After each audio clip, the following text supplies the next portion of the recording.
Hello, everyone. Happy 2023 and welcome back to Planetarium live streams.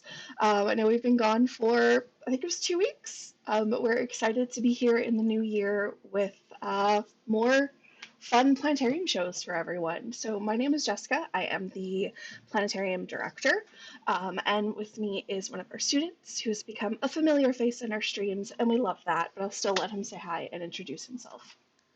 Hello, my name is Braden. I'm a vocal music education student here at UMD. So, since we are at the beginning of the month, we are going to do our What's Up show for January and tell you the astronomical events happening this month. I know we've already got a question about one thing that I forgot to put in the slides, but I already have info on it up, so I will answer that question in a little bit. But if there are any other questions throughout the show, feel free to leave them down in the comments. I almost said Eli because I'm so used to saying Eli, even a year later, half a year later. Brayden will be watching the comments for me and will let me know if questions come up. And if we don't get to them right away, don't worry, we will have time at the end to answer questions as well. So with that, let's get into what's up this month. We're actually starting with an astronomical event that happened earlier today. We reached perihelion. So if you didn't know, the Earth's orbit around the sun is not perfectly circular. It is slightly elliptical, so more of a squished circle. This image is very exaggerated. Um, but that means because it's not a perfect circle, that at some point in the year we're a little bit closer, and at some points of the year we're a little bit further away. So today happened to mark the point in our orbit where we are the closest to the sun. And to give you an idea, so you have the numbers here of the closest and the furthest that we get. We're talking about a difference of about 1.67% from average. So it is just a tiny bit, but that does, account for about 3 million miles. Space is big. Now, as we can attest to here in Minnesota, being closer to the sun certainly did not bring us any warm weather. In fact, we are still in the midst of a winter storm that's happening. Um, and so this is really clear evidence that our distance from the sun is not the cause of our seasons. In fact, as you can see here, the real cause is that tilt. The Earth is tilted by about 23.5 degrees. And since we in the Northern Hemisphere are tilted away from the sun right now, that is why we're experiencing this cold winter weather. And so, yeah, there we go. Closest to the sun for this year happened today, earlier today. All right, moving on, we're going to take a look at the moon phases for this month. The first phase that we're going to see this month is the full moon happening in just a couple days on January 6th. The full moon of January is often called the wolf moon, or to the Ojibwe, who are indigenous to the Great Lakes area up here in Minnesota. It's also known as the Great Spirit moon. Then about a week later, on January 14th, we will have the third quarter. About a week after that, on the 21st, we'll have the new moon. And then about a week after that, on the 28th, ending the month, we will have our first quarter moon. You can see here the different rise and set times. The moon is not only up at night. In fact, there are some times in the month where you don't see it at night at all. Sometimes it's just up during the day, sometimes it's up at night, sometimes it's a little bit of both. That just depends on the phase that the moon is in, which kind of determines where it's at in our sky. All right, moving on now to the planets. So we're going to start off in the evening sky, where we do have quite a few planets still visible. Just after sunset over in the southwest, hanging out kind of low on the horizon, we have Venus. But then we also have Saturn, Jupiter, and Mars that you can see in the sky after sunset. If you wait till it gets a little bit darker, and Venus will then have set in the west. Joining the rest of the planets, Saturn, Jupiter, and Mars, will also be able to see Uranus and Neptune. So Mars and Uranus and Neptune will be up pretty much all evening long. Um, Neptune, not quite as long as Uranus and Mars. Neptune and Jupiter not being up quite as long as Uranus and Mars, but you can see them generally all night. And of course, to see Uranus or Neptune, you will need to use either a pair of binoculars or a telescope because they are too faint to be seen by the naked eye. But we do have quite a set of planets visible in our evening and night sky right now. Mars is just coming out of opposition, which is the closest approach of Earth and Mars for that particular orbit. And since we are just past opposition, that means we are now moving away from Mars, and that's going to make Mars continue to get smaller and dimmer in the sky as we continue to move further and further away.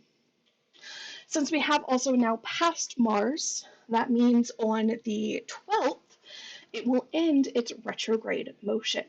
So typically, if you were to watch the planets in the night sky over the course of days and weeks and months, you would see them gradually shift across the background skies eastward. And this is just due to the orbits of everything around the sun. But every so often, planets will pause and then go the opposite direction. They'll go westward for a little while before going back in their original direction. This part of time where they're moving slightly west, that's what we call the retrograde motion, because they're moving opposite of their normal motion. And this happens when Earth basically passes the planet. For this case, for Mars, Mars moves slower than we do since it's further from the sun. So about once a year, we catch up to it and pass it. And during that time, we get retrograde. But since we have now passed Mars, that retrograde motion is going to end on the 12th, and Mars will slowly start moving eastward again across the night sky. Towards the end of the month, we're going to have a pretty cool sight. On the evening of January 22nd, we will see Venus and Saturn get very close together in what we call a conjunction. So this will be seen just after sunset over in the southwestern sky. And this zoom in here on the left is looking through a pair of binoculars. So you'll be able to see the two right next to each other. So that could be a really fun opportunity to go out and spy the planets, since you should be able to see both Venus and Saturn together in a pair of binoculars or a small telescope. Excuse me. Lastly, heading over to the morning sky, our last planet, Mercury, is not going to make an appearance until after mid-month. And that's because it's right now, at the beginning of the month, starting to pass by the sun. So it's not going to be visible because it's too close to the sun. But it will finally get far enough away around mid-month to start peeking out over in the southeast in the early morning sky before sunrise. So you'll be able to see it there. In the early morning, best time to try and catch it is going to be at the end of the month on the 30th. This is when Mercury reaches what we call greatest elongation. That just means it's the furthest that it gets from the sun. And so that's the easiest time to try and see it.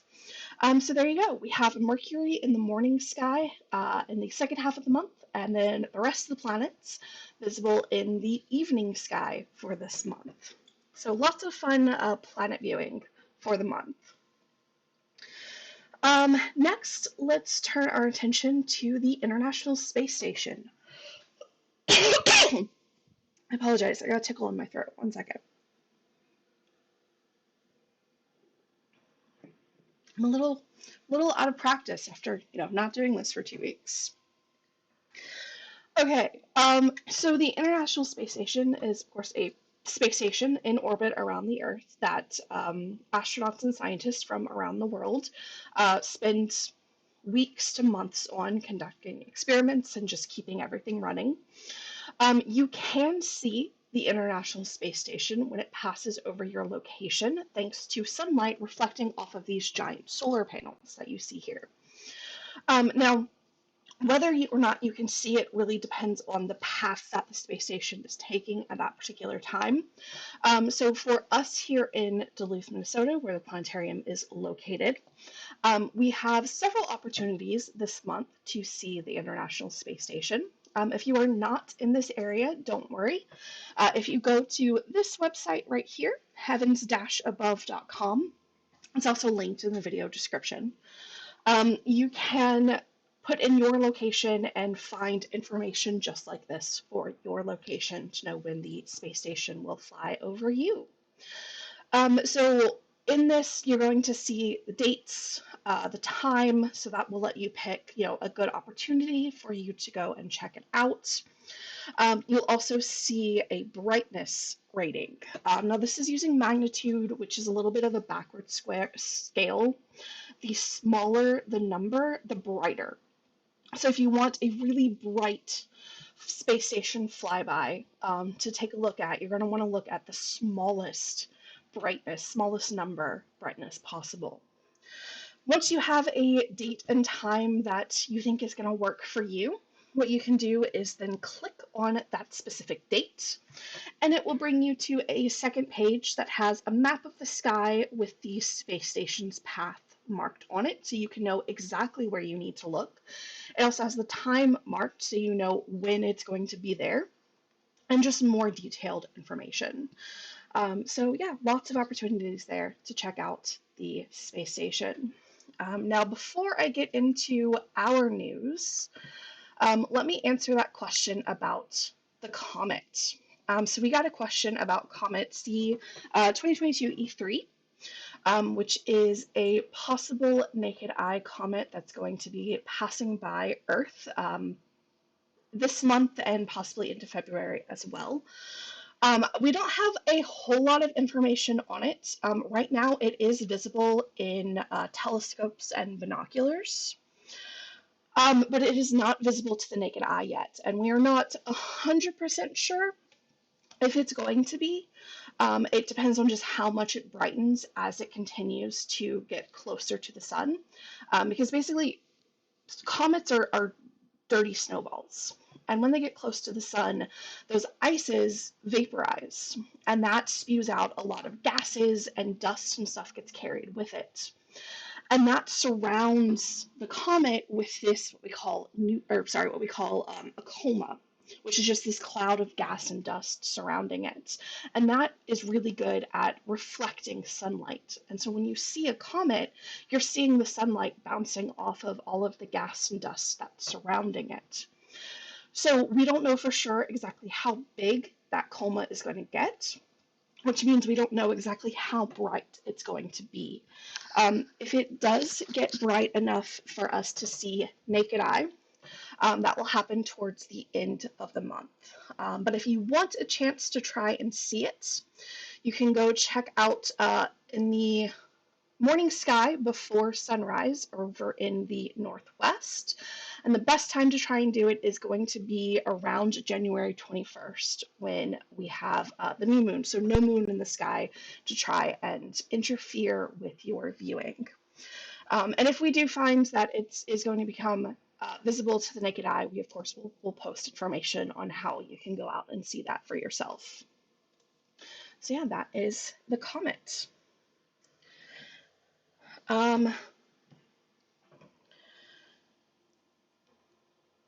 Sorry, I was just looking over the comments that we've got. Yeah, I've not been able to find a mnemonic at all for remembering perihelion, Yeah, I don't but have one. um, yeah, I've been answering them in the comments Okay. as I can. And there's one like comment slash question. Just thinking out loud, from the perspective of the sun, Earth is to the east of the rest of the planets, with Jupiter and Cetus. Can you show us a view from the sun looking at Jupiter? Which Um, Not with the program that I currently have on my home computer. But this is something that we could easily show in the planetarium itself, where we're able to actually fly around the universe and get these perspectives from different places. Yeah, speaking of, we are back open after being closed for the past 2 weeks for winter break. So our first in-person shows for the new year will be this weekend. Friday's show is Journey Through the Solar System. And then Saturday at 2 p.m., our family show is going to be Earth, Moon, and Sun. And at 7 p.m. is our general public show, which is a new one, Oasis in Space. This is a new one that we haven't shown yet, and it's pretty cool. But let me go ahead and show you a couple of trailers for these two Saturday shows.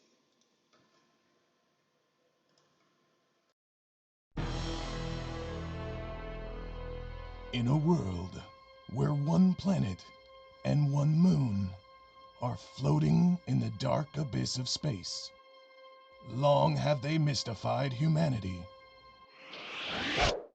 And coyotes? Hey, I'm not getting paid enough for this!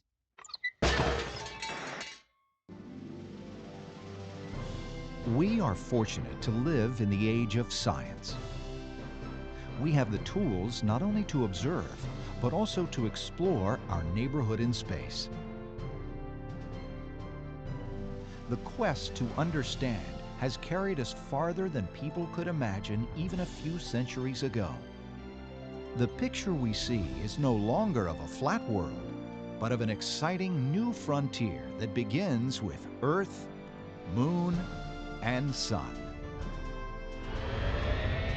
Who knows what discoveries lie ahead? Oh my gosh! Ah!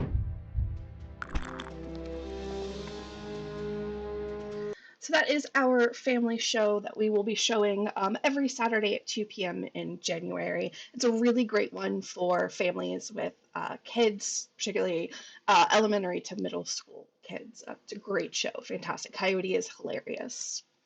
And then our 7 p.m. show for Saturdays in January, as I said, is Oasis in Space, which is a new one. And I'll show you the trailer for it right now.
think I'm gonna pause it there because I don't want to give everything away.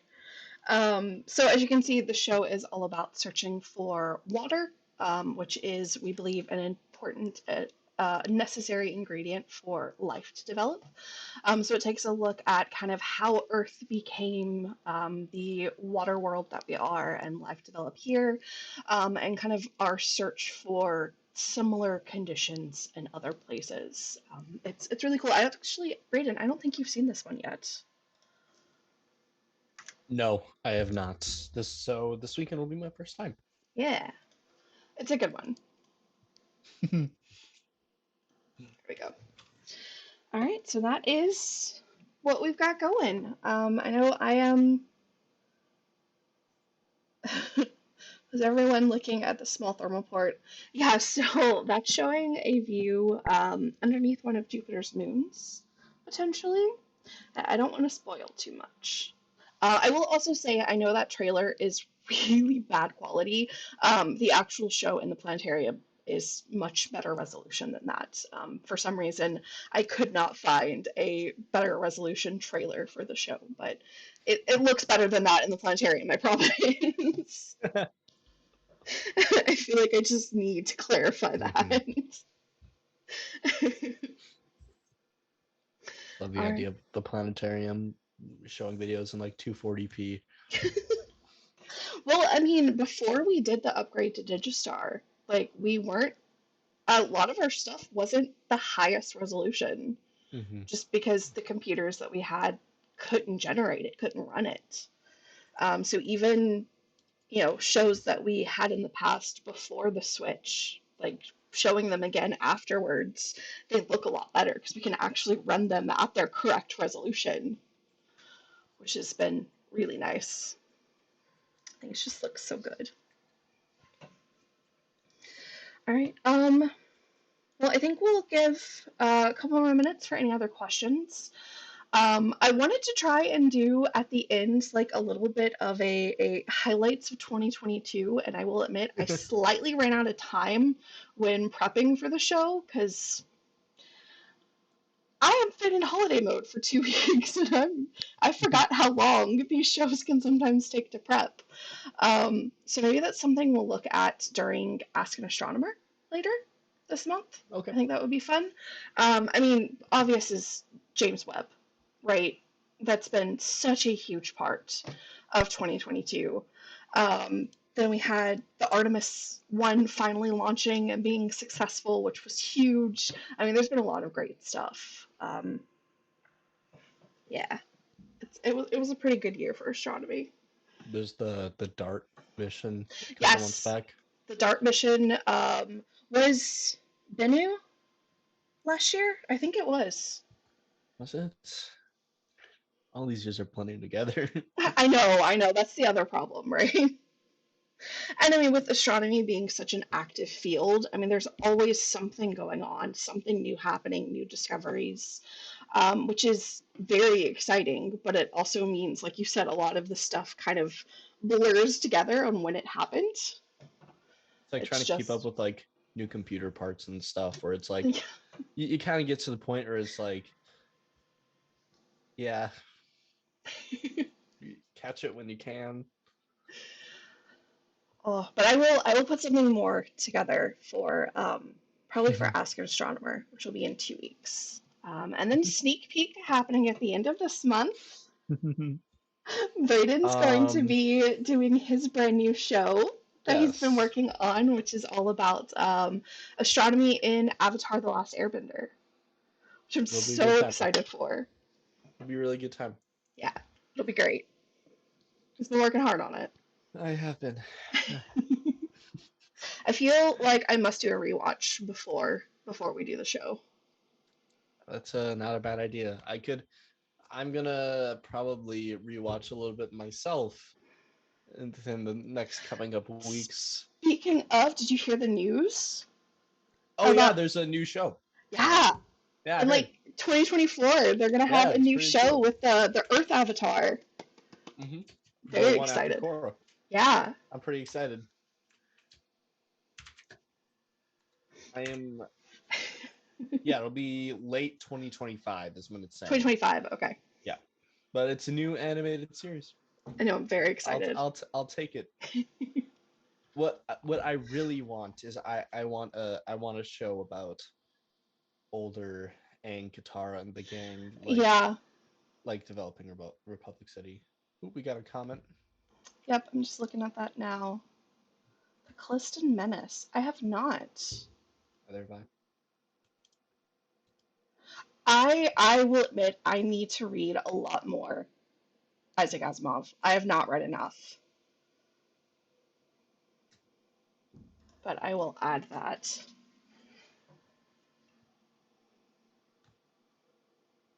That would be cool.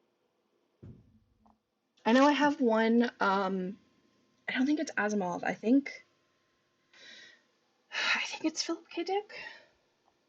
Um, that was written during the time when the whole Martian canals thing was going on. So it was written during that time frame. So you have just this Martian civilization living there. It was really, really cool to read, just knowing it was during that time period where like it was just people just knew there were Martians.